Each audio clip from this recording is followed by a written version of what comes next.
सांगली महापालिकेसाठी अत्यंत चुरशीने मतदान पार पडत आहे। या ठिकाणी बोगस मतदान करण्याचा प्रकार समोर आला आहे।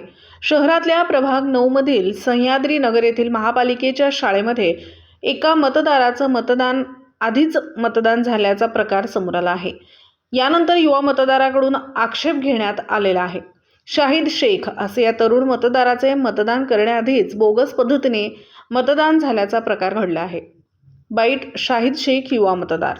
नाव शाहिद सलाम शेख आणि वार्ड क्रमांक आहे 9 आणि बूथ नंबर 13 आहे। तर मग मतदान करायला आलतो, पण मतदान माझ्या अगोदर कोणी तर करून गेले, तर ते मतदान दुसरं केल्यामुळे मी सांगत आहे की मतदान बरोबर माझं झालं नाही, अगोदर दुसराच कोणी तर करून गेले। तर अधिकाऱ्यांनी सांगायचं आहे मला की ती चेक करून घ्या।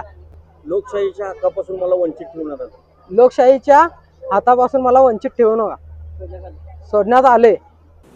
दिवसभरातील घडामोडींचा आढावा घेण्यासाठी पाहत रहा N24 मराठी न्यूज चॅनल।